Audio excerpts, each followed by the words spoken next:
from Daily Mail.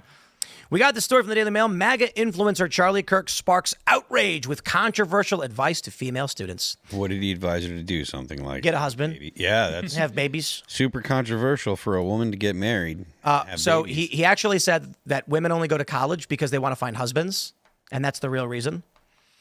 So over the weekend, Kirk took questions at a Turning Point USA-sponsored event in Dallas, Texas, where a 14-year-old girl asked for his advice on attending college and the pros and cons of higher education. After the girl mentioned she was interested in pursuing a career in political journalism, Kirk asked all the girls in the audience to raise their hands if their top priority is to, quote, get married and have kids. Many of them did, including the girl asked the question. And then he said, you should go back to getting the Mrs. degree. Slang term for going to college to find a husband. And he said, no, seriously, and just to be clear, that's why you're going to college. Don't lie to yourself like, oh, I'm going to study sociology. No, you're not. We know why you're here, and that's okay. He specifically said universities in the Southeastern Conference, many of which are known for being party schools, to find a man. That's a really good reason to go to college, actually, especially an SEC school. You will find a husband if you have the intent to find a husband at Ole Miss. What say you, panel? It's true. Like my mom went to a really Christian, it was like a Baptist university, and she said that there would be literal booths. I mean, this was the 80s, so this was 80s or 90s pre-social media, but there would be literal booths on the quad of men that were prepared to go out in the mission field, and they're like, I need a wife before I go. So there is an element of truth to that. If you're a woman, you're single, maybe go to a Christian school and you'll go to the booth. This is a way to saddle yourself with debt, and it's not going to be a great selling point to saddle someone else with that debt. It's not a great idea. And I didn't have a very normal college experience. I dropped out of college, but I went to a Catholic school, a very small one. And speaking from my conversations with female students there, almost none of them had any career ambition whatsoever. That almost none of them had any interest in using the degrees that they were pursuing. And there was even like a workshop that was put together at my school for women who wanted to become stay-at-home moms, because most of them wanted to become stay-at-home moms, and they were just at college because that seems to be the default, what you do when you have no other direction in life. And all the girls there just didn't know why they enrolled, and there was a demand for something like this. And this isn't going to get as much attention, but it reminds me of that uproar over the Harrison Butker speech at I forget what university. Yeah. Where was that? It was at a Catholic school. It was at a Catholic college, and he was speaking to the young women in the room for part of his speech. And he basically said there's nothing wrong with aspiring to dedicate your life to your family and not to your career. And yeah, basically he was just speaking to what women in that room probably really needed to hear. And I think that it was probably gratifying for them to hear someone voice that, because, I mean, obviously they're customers of that college. The college doesn't want them to drop out. The college wants more admissions, and they don't really care about what ramifications that will have on the students once they graduate.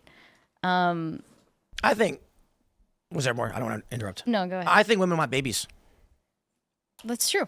And I think that, the millennial generation largely, as well as Gen Z, are being raised off TV and movies that create this idea and this narrative, especially in media, that women want careers. And then you see how women act around babies and how men do, and you're like, women want babies.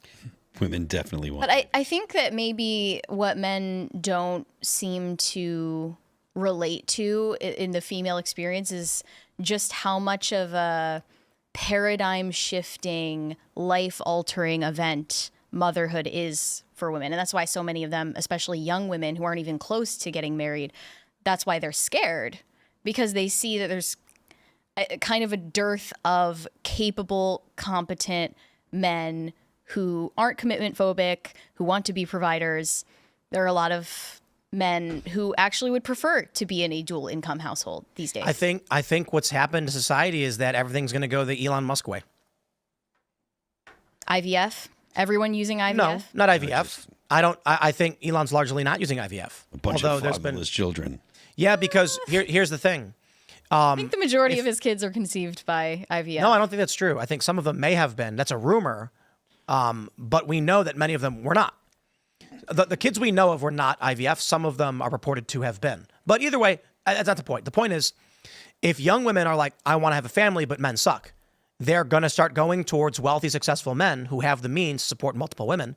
And they're going to be like, okay.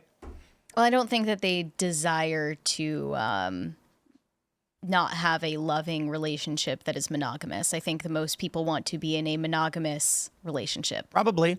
Including those women. I'd imagine what they really want is a strong man who can provide for a family. Short of that, they'll go the next step down the list, which is a strong man that can provide, but he's kind of cold and distant. Short of that, they'll be the rich man who can provide for themselves. Yeah. That's why all of them are in the corporate world and they're quite enjoying themselves. I don't think they're enjoying themselves. I think those women, I think short of finding those men that they would perceive to be capable partners, would rather stay single. And it's proven that women are more capable of being happy and self-sufficient while single. Men actually have much worse outcomes if they remain single and unmarried. Yeah, I can see that. I'm wondering what would happen if there was no birth control, though. Everything would change. Literally everything would change. Fix everything. Yeah. And I'm glad to see that a lot of women are kind of decoding the lies that were told to them by their doctors, by Hollywood, by their own parents, sadly, that they should kind of despise their own hormonal cycle and that there's something wrong with them for being fertile. We would live on a totally different planet. Yes. I mean, women today on birth control, tell me how they're functionally any different from men. They look like women, but what about them makes them different if they've neutralized their reproductive asymmetry from men? Yeah, it's a completely morbid system where like all the incentive structures bend towards sterilizing yourself. Yet our brains are still wired the same way that they were when there was a reproductive asymmetry. So that's why the dating world just makes zero sense now. You can go on like subreddits where it's like men going their own way or whatever the female equivalent is, and like every piece of advice on there is basically just telling you to ignore that voice in your head telling you stop, this is wrong. So it's we got to break this one down, but the data shows that women rate a higher life satisfaction. However, that has nothing to do with happiness.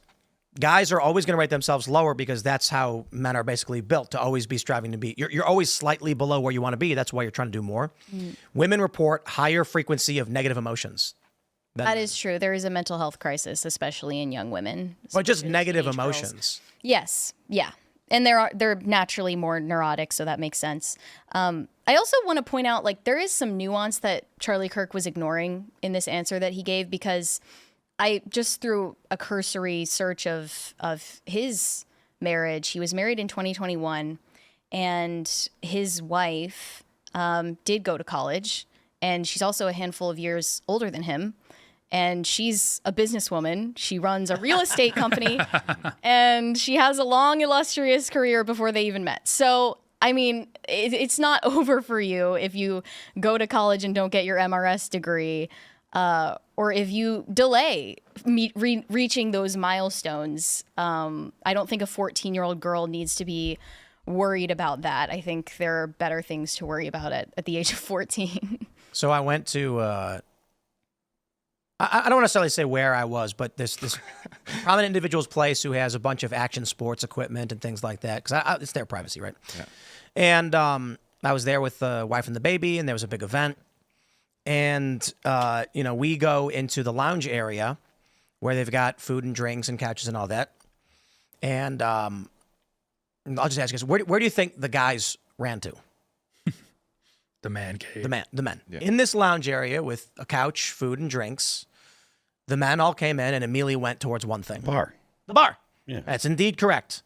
There was beers, and everyone went and grabbed a beer and then went, IPA, and put it back and then grabbed a Bud Light. Where did all the women go? Was there a kitchen? And why did they go to the couches? They went to the couches. And why did they go to the couch? To talk. About what? About the guys. Each other? No. Their outfits? Nope, it's not a trick question. I explained the scenario. Let me try again. Why aren't the guys coming over and talking to us? I was at this lounge with my wife and child. Where did the men run to? The bar. And where did the women run to? The baby. The baby. Oh, okay, all right. All of them. The men, they walk in together, and the guys turn right to the bar, and they go to the fridge, and the women went, ooh, and they all ran back and were going, the baby. "What the baby?" And we all laughed, and it was fun, and it was cute. And I have no disdain or anything for the men for wanting to do that. And I'm just like, especially having a kid now. And again, I say this every time because I know people who've had kids younger know this already. Women are always gushing over babies. And I'm like, man, you really start to see it. This whole machine state system is imbalanced. I have no problem with women getting careers and being political journalists or whatever they want to do. I'm not saying they shouldn't. I'm just saying that there is a machine state apparatus that tells women to be girl bosses is imbalanced. It is not congruent with what women are likely to tend towards. Yeah, I mean, my favorite point on this issue is if you compare North and South Korea, and this is not an endorsement of North Korea's political system, but South Korea has the worst fertility rate in the world, bar none. It's like 0.6. And then North Korea's is like 3.1. So if you're looking at the two countries, one country's population, when exposed to their system of government, gets exterminated, and the other people just sort of endure it. Again, not an endorsement of North Korea, but it's How many interesting of them that survive adulthood is up to a but question. the interesting point is that the human spirit is willing to endure literal Marxist terror, but when exposed to liberal, but when exposed to liberal democracy, they just This is self-exterminate. what I've said, Masturbate like, to death. Feminism. there is an inverse relationship between comfortability and prosperity and fertility. Yeah. I don't know what to make of that, but as long as people are comfortable, they're not going to want big families. I don't why.